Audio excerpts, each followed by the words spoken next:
Olá, bom dia, boa tarde, boa noite a todos vocês que estão aqui nos assistindo. Essa é uma aula especial de português 102 da Universidade de Princeton. Durante uma lição, os alunos estudaram um pouco sobre notícias falsas, teorias da conspiração, desinformação, e a gente trouxe uma convidada muito especial, a chefe de reportagem da agência Aos Fatos, Ana Rita Cunha. Ana, bem-vinda, a sala é sua. Obrigada. Vou compartilhar com vocês minha tela. Eu trabalho no Aos Fatos, como eu falei para vocês. O Aos Fatos foi fundado em 2015 e é uma agência que tenta não só fazer a checagem, né, da desinformação, mas também pensar em inovação tecnológica para lidar com esse volume grande de desinformação que circula, né? O Aos Fatos, então, tem uma equipe multidisciplinar, nós temos jornalistas, mas temos também linguistas, desenvolvedores, enfim, especialistas em inovação, para tanto fazer o produto jornalístico, a reportagem, como também pensar novas formas de falar sobre, de apresentar ou usar inovações tecnológicas. Por exemplo, a gente tem um bot no Twitter, no WhatsApp, para enviar checagens, para ajudar as pessoas a esclarecerem dúvidas. Então, a ideia tem esses dois lados, né? O Aos Fatos integra a IFCN, que é uma organização ligada ao Instituto Poynter, aí nos Estados Unidos, mas que reúne uma série de projetos de checagem no mundo inteiro e estabelece alguns padrões básicos que eu vou falar um pouco mais para frente, que são padrões de qualidade para definir uma checagem. Bom, mas vamos falar sobre esse tema. Desinformação é um problema novo? Essa é uma pergunta que as pessoas sempre se fazem quando a gente vai discutir, né? Não é novidade, né? A gente sempre ouviu que em política, um político mentindo para ganhar uma eleição, a história é toda cheia de momentos em que a mentira ou o discurso de ódio foi usado, né, a manipulação de fatos foi usado para se conquistar alguma coisa. Então, assim, a gente diz que a desinformação ela é inerente a qualquer sistema de informação. Sempre vai ter alguém, sempre vai ter um ruído na comunicação e sempre vão ter pessoas mal intencionadas ou até às vezes bem intencionadas que vão usar a desinformação. O que tem de novidade agora, né? Por que a gente está falando nesse tema tanto nos últimos anos? Porque mudou a forma como a gente se informa. A gente não se informa mais como há 10, 20 anos atrás. Há 20 anos atrás, se você queria saber uma informação, ou até 30 anos atrás, você tinha que comprar um jornal, você tinha que exclusivamente ir fisicamente a uma biblioteca, ainda que a gente continue indo a bibliotecas, mas antes era uma obrigação, você tinha que abrir enciclopédias, né? Tinha uma forma diferente. Hoje a gente tem muita coisa, quase tudo, na internet. Isso, essa e também ficou muito mais fácil, né, de se produzir informação. Antes você precisava ter um jornal para você distribuir notícia. Agora você precisa de um site que você pode usar, hospedar num serviço de blog. Então você consegue da sua casa editar um vídeo, fazer uma foto bonita e ter um produto tão bonito quanto uma coisa que antes exigia muita gente. Então ficou muito mais fácil produzir informação e se passou a produzir de uma forma que a gente saiu de um eixo unidirecional, em que era pouca gente, o dono do jornal, o dono de uma editora, falando para muita gente, para um momento que a gente tem muitos produtores de informação falando também para muitas pessoas. Então, a gente tem muita informação circulando, tanto informação de qualidade quanto desinformação. Ao mesmo tempo, a gente consome informação de uma forma muito mais rápida. Tanto pelo lugar onde a gente consome informação, às vezes é pelo celular, que é uma tela menor, tanto pelo lugar, por onde os meios que a gente usa para consumir desinformação, são as redes sociais, que você fica querendo descer o fio, o feed de notícias para se atualizar. E essa forma de consumir desinformação rápida também dificulta com que a gente saiba o contexto em que a informação foi produzida. Numa rede social, o post de um jornal e de uma pessoa que inventou uma notícia, ele tem a mesma cara. No Facebook, no Twitter, ele vai ter a mesma cara. E é mais difícil. Antes, quando você pegava um jornal físico, você conseguia olhar e falar: esse jornal aqui tem uma linha editorial, eu estou vendo o nome do autor que produziu essa notícia, isso aqui é notícia, isso aqui é publicidade, essa é a parte de humor. Nas redes sociais, isso é muito mais confuso, né? O que é publicidade, o que é informação, de onde vem aquela informação, em que contexto aquele autor está produzindo, enfim. E aí eu deixei aí uma dica de leitura para vocês, que é um pequeno guia da história da desinformação, que é justamente para pensar como ao longo da história a desinformação foi usada. Ele tem uma versão em português e uma em inglês, então vocês podem ler juntos para auxiliar com vocabulário. Enfim, nesse contexto em que a gente tem mais informação, que a gente consome de forma mais rápida e com menos contexto, surge esse problema que a gente chama da desordem informacional. É um conceito da Claire Wardle, que é da First Draft, Informational Disorder. E a ideia é que nesse ambiente, nesse novo ambiente de informação, você começa a ter informações falsas influenciando muito mais o debate público. E aí você tem informações falsas de diversas naturezas. Você tem a informação errada, que em inglês se usa o conceito misinformation, que é uma informação que não circula com intenção de causar dano. Por exemplo, quando tem um terremoto e alguém vê uma notícia sobre a água está contaminada e ela passa para frente porque ela quer informar os seus familiares, mas ela não checou se aquilo é verdadeiro ou não. Mas ela também não tem intenção de fazer, ela não tem uma fábrica de água. Ela só quer ela está interessada em passar para frente aquela informação. Tem a desinformação maliciosa, que em inglês o conceito é malinformation, que é a informação verdadeira, mas que ela é usada para causar dano. Quando, por exemplo, você vaza uma informação você vaza uma informação sobre a sexualidade de alguém, mesmo que aquela informação seja verdadeira, porque você sabe que ela vai ser punida naquela comunidade, porque ela pode perder o emprego, alguma coisa assim. E você tem um encontro da informação errada com a informação com a intenção de causar dano, é o que a gente chama de desinformação. Desordem informacional ou desinformação é a mesma coisa que fake news, que é o termo que ficou muito popular a partir de 2016.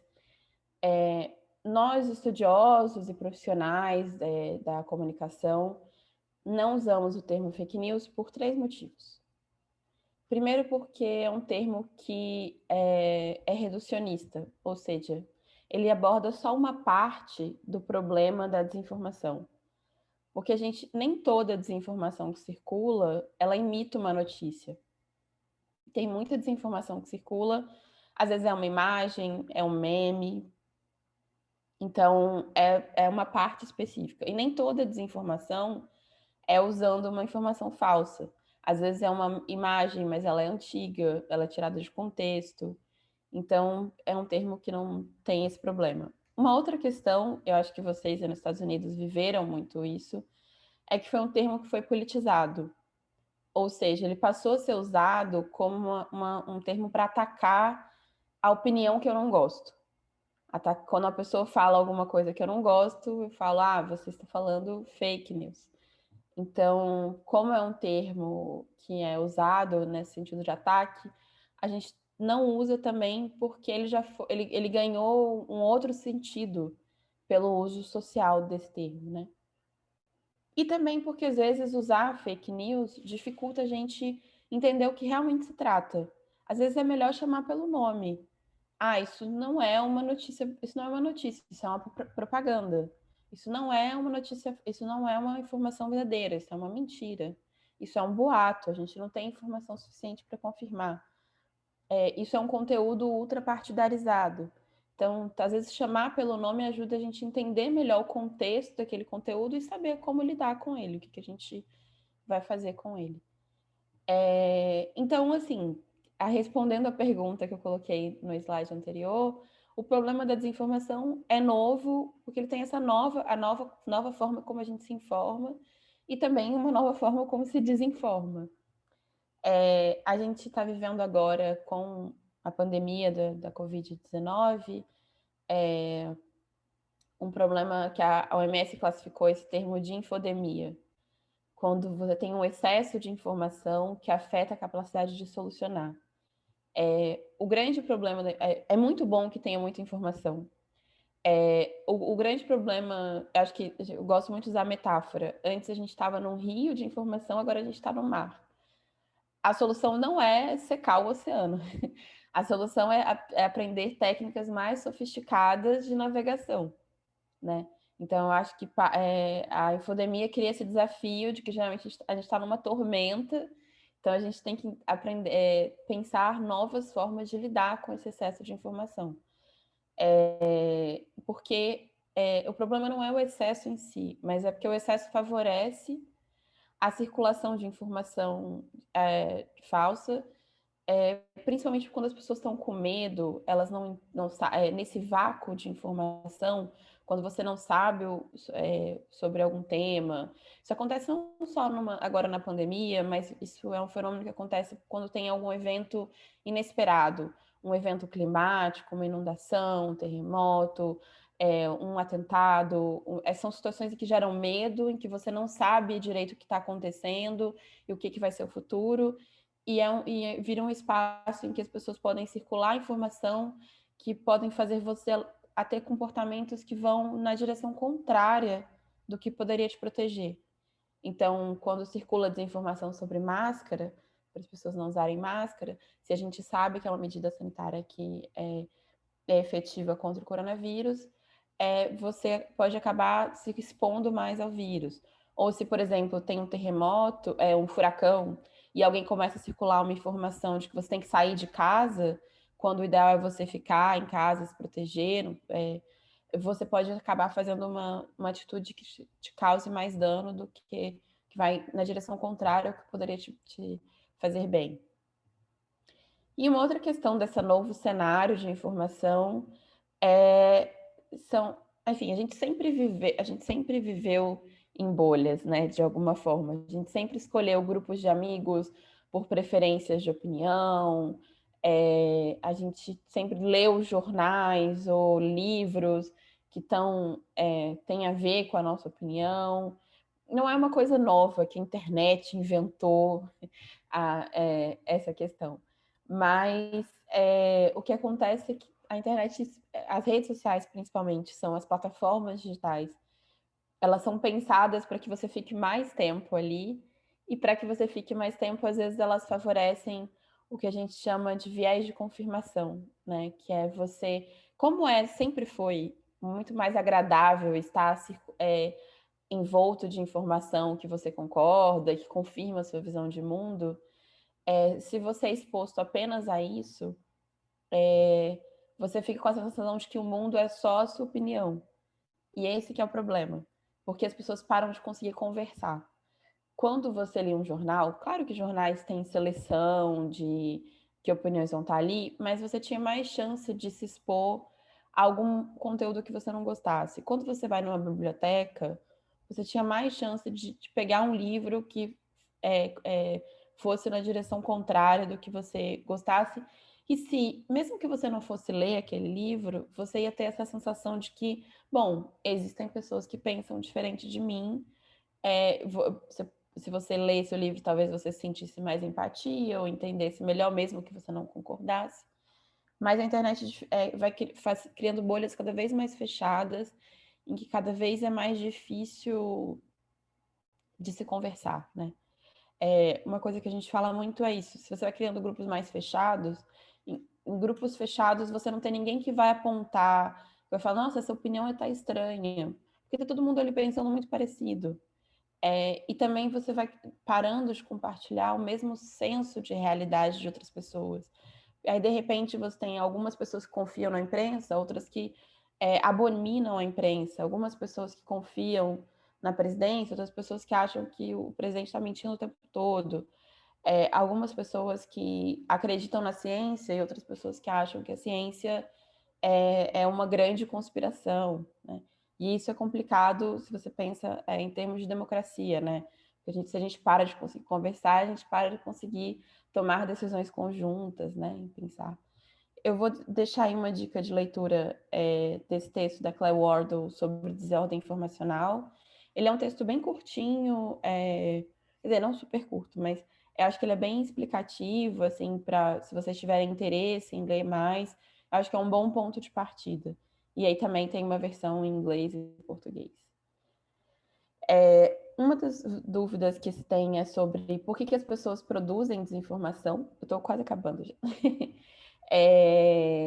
Eu acho que tem várias motivações. Tem três principais. A gente sabe que na internet tem os trolls, né? Que são as pessoas que querem produzir desinformação só para gerar o pânico. Mas, em geral, a gente tem três motivações principais, que é dinheiro, pessoas que querem ganhar dinheiro com site com AdSense, né, no seu site, ou que querem fazer golpes, então é uma das motivações de se disseminar a desinformação. Uma outra questão é ideologia, que é defender um ponto de vista, e aí, às vezes, algumas pessoas usam conteúdo manipulado para dar uma sensação de que o seu ponto de vista está, ou às vezes até tecnologia de automação para dar uma sensação que seu ponto de vista tem mais apoiadores. E a outra, ganhar influência. A internet possibilitou surgir os influenciadores digitais, e tem tanto influenciadores digitais que produzem conteúdo de qualidade, que estão interessados em produzir entretenimento, como tem pessoas que se aproveitam dessa criação de polêmicas para chamar atenção, e se fingem de especialistas, fingem que têm acesso a uma informação específica. E aí a gente também tem a categoria dos trolls, que são pessoas que querem ganhar notoriedade numa comunidade, falando, olha, eu enganei alguém, olha essa mentira que eu espalhei, onde ela chegou, enfim. 3 dicas para não compartilhar desinformação. A primeira coisa é, vamos respirar. As redes sociais, elas ativam muito a nossa emoção, e muitos desinformadores sabem disso. Eles querem explorar essa emoção, a indignação, a raiva, a tristeza, ou a euforia nossa, olha só, meu candidato falou uma coisa importante, ou então, nossa, como é possível que esse candidato falou isso? Esses sentimentos que levam você a falar, todo mundo precisa saber disso, então eu vou compartilhar. Então, acho que qualquer conteúdo, mesmo que depois se prove verdadeiro, mas que gere uma emoção muito forte, são esses conteúdos que a gente tem que ficar mais atento. Então, calma, deixa eu respirar, vou pensar sobre esse conteúdo. Será que ele pode ter sido feito, pode ser desinformativo? Eu sei quem fez esse conteúdo. Será que pode ser manipulado? Será que esse conteúdo tem a intenção de atacar alguém? Então, acho que a gente tem que pensar, fazer algumas perguntinhas sempre que algum conteúdo gerar uma emoção muito forte. A segunda dica é praticar a leitura lateral, ou seja, não ficar preso naquele conteúdo que você viu na publicação na rede social, numa mensagem que você recebeu, num site que você viu. Tenta olhar outras fontes, o que outras pessoas estão falando sobre aquele tema, para tentar entender o contexto. Às vezes, olhar essa leitura lateral permite você buscar em outros sites, sair daquele lugar que você está se informando, talvez permita ver que aquele conteúdo, aquela notícia, na verdade é antiga e está sendo tratada como nova, que talvez aquela foto não seja bem tirada naquele contexto, enfim.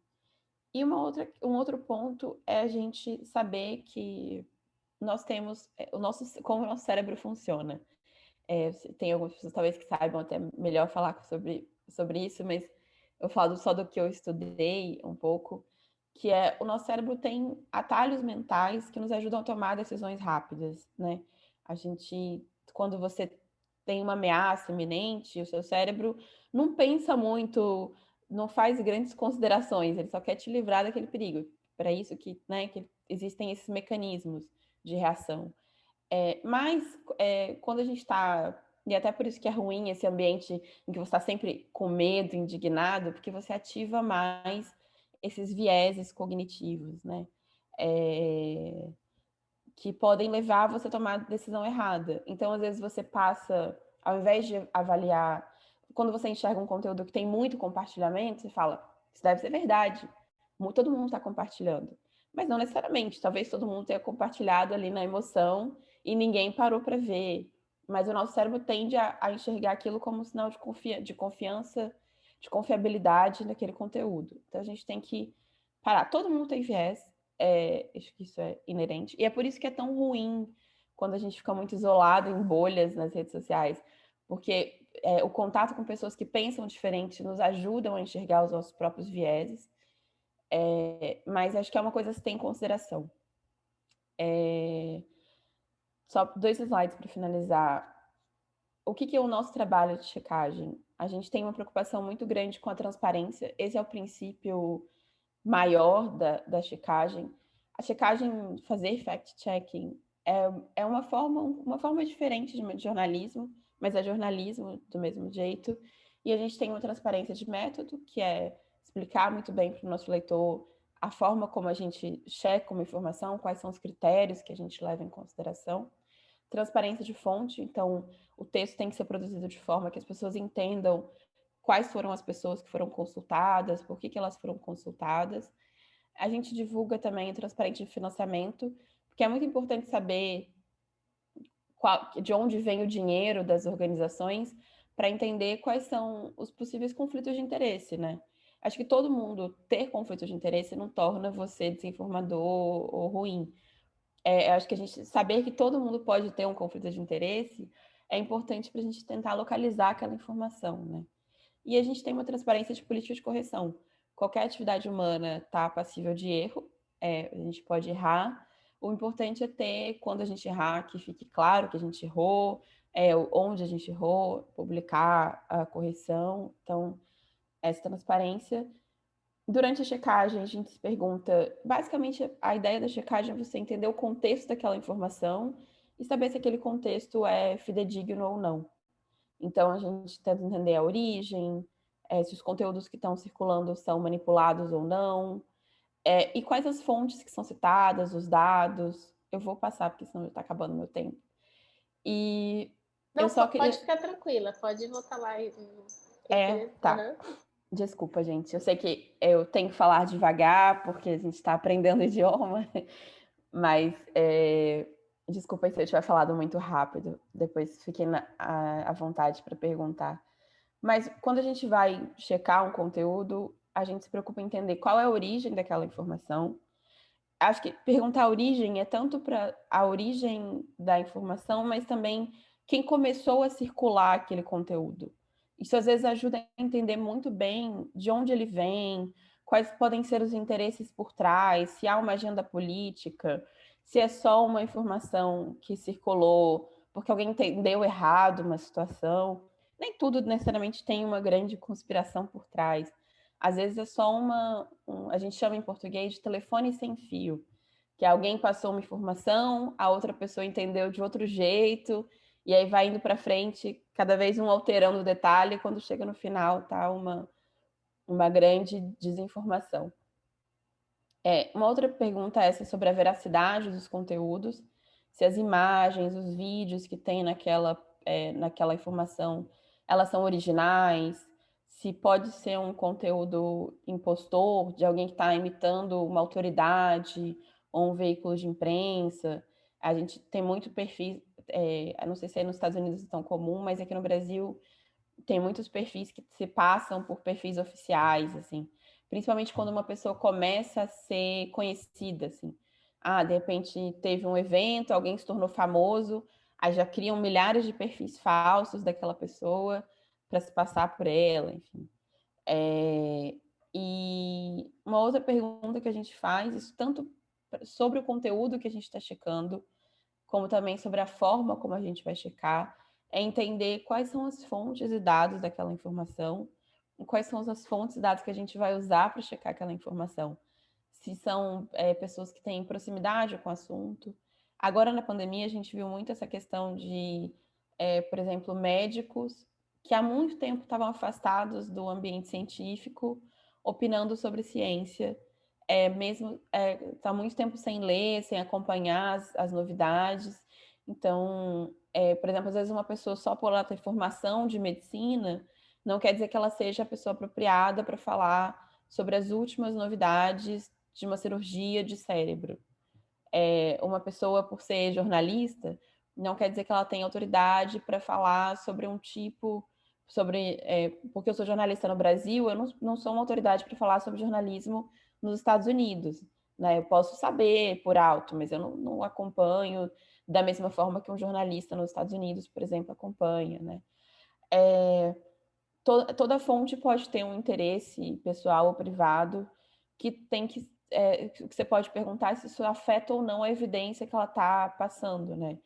Então, por exemplo, se você tem um acidente, você quer entender o que aconteceu, as pessoas envolvidas no acidente, você tem que olhar com cuidado para saber se ela não está querendo se livrar da culpa e está inventando uma informação. Então, é importante entender esse contexto de produção, né? Entender que todo dado que é produzido, enfim, vocês que estão estudando, todo dado tem uma limitação, né? Então, se eu faço uma pesquisa sobre, sei lá, sobre um medicamento, eu vou entender o uso daquele medicamento num contexto específico. Os outros contextos, eu não tenho como usar aquela pesquisa para falar sobre aquilo, né? Então, entender qual é a limitação do meu dado. Eu vou deixar para vocês aí uma caixa de ferramentas, depois a Daiane pode passar, que são algumas ferramentas que a gente usa e que são fáceis de usar por aí, para fazer sua própria checagem, ou pelo menos para filtrar um pouco as informações que te deixem mais preocupados. Uma ferramenta muito comum que a gente usa são essas ferramentas de busca reversa de imagem, talvez vocês já até conheçam. Dá para fazer busca reversa pelo Google Images, o Tiny também é muito bom. E eu gosto de usar o Bing, principalmente quando eu quero descobrir foto de pessoa, assim. Ele é muito bom para achar, entender o rosto de quem é. E tem esse Invid Project, ele é uma extensão do navegador que você instala no seu navegador para ajudar a fazer busca reversa de vídeos. Fazer busca reversa de vídeos é sempre mais complicado, mas ele é a forma mais fácil de você conseguir checar, se entendeu qual é a origem do vídeo, se é aquela mesma que está sendo atribuída. Tem algumas ferramentas auxiliares aí que eu deixei, se vocês quiserem aproveitar para dar uma olhada. Esse Remove BG é para remover o fundo das fotos, né? E ele pode ser útil para usar para ver se uma imagem é montagem ou não. Então, quando você quer checar pedaços separados de uma imagem para ver se é montagem, ele é bem útil. O Map Checking, ele ajuda a calcular o tamanho de multidão. Ele usa o Google Maps e você consegue criar, por exemplo, um quadrado, fazer uma forma no espaço que você quer saber, e ele calcula mais ou menos quantas pessoas caberiam nesse espaço. Isso foi muito útil, por exemplo, para a checagem que foi feita em 2018. Desculpa. Que foi feita durante a posse do presidente Trump, em 2016. Que tinha essa discussão se foi maior ou menor do que Obama e tal. O Wayback Machine é interessante porque você consegue ver histórico de sites. Então, ele é muito útil para você saber se aquele site como é que era aquele site antes, para ver se um site mudou a cara. E o Wayback Machine permite você arquivar sites também, uma foto de cada site. Ele é muito útil, principalmente se você quer ver se aquele site vai mudar a cara mais para frente, como também se você sofrer um ataque virtual, ele pode ser uma ferramenta para você arquivar e depois como que um site que fez algum ataque, enfim. E o Google Maps é super útil para ver o Street View, para você ter certeza se o lugar é aquele mesmo. E esse domain Big Data ajuda a ter um pouco mais de dados sobre os sites, enfim, metadados que a gente chama. Eu deixo aí como dica de leitura final o manual de checagem que a gente fez no Aos Fatos. Tem também uma versão em português e inglês, então vocês podem comparar aí para ajudar com o vocabulário. E é isso. Então, aí os meus contatos. Se vocês tiverem mais curiosidade sobre os fatos, sobre desinformação, fiquem à vontade para mandar e-mail. Super obrigada. Foi ótimo, muitas informações, né? Você pode parar, então, de compartilhar para a gente começar a fazer as perguntas, então? Ótimo. Gente, perguntas, então? Quem tem perguntas para a Ana? Muito bom, viu? Vou colocar a mãozinha aqui também, batendo palma. Perguntas? Quem tem perguntas? A Gillian. Obrigada, Ana. Minha pergunta é sobre a responsabilidade das pessoas como Mark Zuckerberg e os outros pessoas que começou as redes sociais, porque no passado, as pessoas, como você disse, que no passado as pessoas não usam muito as redes sociais para entender ou estudar as coisas, mas hoje nós temos, nós vemos as pessoas como Mark Zuckerberg que devem responder às perguntas do governo sobre a responsabilidade dele de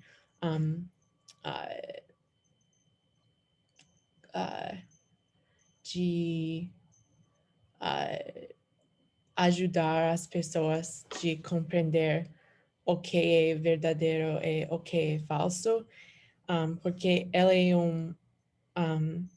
uma pergunta muito complicada, porque as pessoas são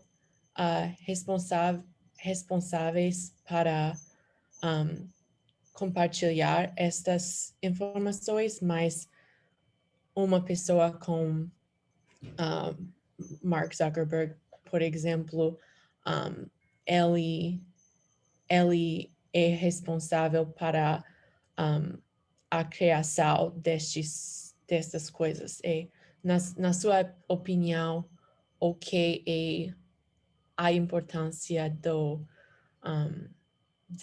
destas pessoas? Muito obrigada pela pergunta. É uma pergunta realmente difícil. O que eu acho, Gillian, é que as plataformas têm uma responsabilidade com esse ambiente de desinformação, porque elas definem os algoritmos que filtram a informação que as pessoas têm acesso. Uma parte importante é que tem muita pouca transparência. Agora tem um pouco mais do que antes, né? Mas eles são um pouco transparentes sobre como funcionam esses algoritmos, ao menos sobre quais métricas são usadas para definir como se filtra a informação. Eles são muito pouco acessíveis a pesquisadores que querem entender como o algoritmo funciona, ou como o algoritmo afeta a desinformação. Então, eu acho que tem uma responsabilidade das plataformas, porque eles definem esse filtro, né, de informação. Não é como se você chegasse no Facebook e você visse tudo que todo mundo postou. Não, a ordem que a informação aparece para você, que conteúdo que aparece para você, é definido. Você tem algumas ferramentas para escolher, né? Se você segue alguém, se você compartilha algum conteúdo, mas muito da definição de como esse filtro é feito não é do usuário, é da plataforma. da equipe do Mark Zuckerberg. Então, acho que tem uma responsabilidade, sim, das plataformas. Tem uma questão delicada, sempre que a gente vai pensar em responsabilidade, que é, então, quem vai zelar pela informação? Porque a chance disso virar uma censura, né, é grande. Então, eu acho que é muito... Por mais que as plataformas tenham responsabilidade e que elas tenham que ser mais transparentes e tenham que fazer um esforço maior de pensar estratégias para lidar com a desinformação, eu acho que não dá para pensar só jogar toda a responsabilidade para as plataformas, porque eu acho que isso também é dar um poder a elas de regular o debate público, de tomar decisões sobre que informações que circulam muito, muito grande, né? Então, eu acho que o debate... Então, elas têm responsabilidade, elas deveriam ser mais transparentes. O Facebook, a gente tem uma parceria com o Facebook num projeto que se chama Third Party Fact Checking, que é agências de checagem recebem notificações de conteúdos que os usuários classificaram como falsos, e a gente checa e eles aparecem, não sei se vocês já viram, com um filtro assim falando, essa informação foi checada e foi definida como falsa. Mas eu acho que isso é muito pouco, né? Assim, acho que isso é acho que tem que ter um esforço maior das plataformas eu acho que principalmente de transparência, de compartilhar dados com pesquisadores, para que a gente tenha... Eu acho que não existe uma solução já definida para como lidar com a desinformação. Ela passa pelas plataformas, mas passa também por esse exercício que a gente está fazendo aqui, de entender como a desinformação funciona e como estar preparado para enfrentá-la. Passa pelos governos também, de pensar como responsabilizar desinformadores e como não responsabilizar pessoas que, como eu falei, tem gente que passa para frente uma desinformação, mas não tem uma intenção maliciosa. Então, não faz sentido punir essa pessoa. Isso é uma caça às bruxas, né? Não é uma coisa produtiva. Então, e eu acho que passa também pela ciência, por você olhar, estudar, entender quem são os agentes maliciosos de verdade, o que se resolve pela educação, o que se resolve pela regulação. Mas, enfim, fui além da resposta da pergunta. Eu não sei se eu atendi ao que você queria saber, Gílio. Obrigada. Eu concordo com você que eu acho que as pessoas que dirigem, que são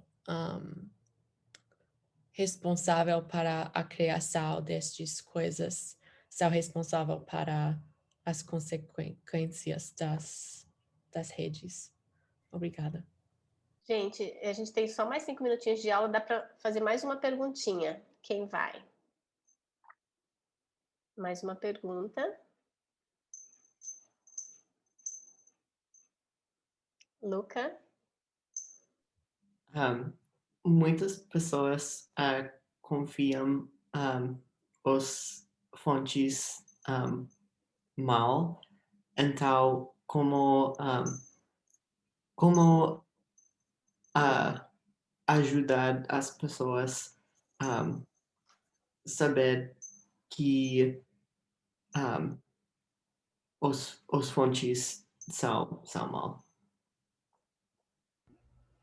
Essa é uma pergunta de $1 milhão.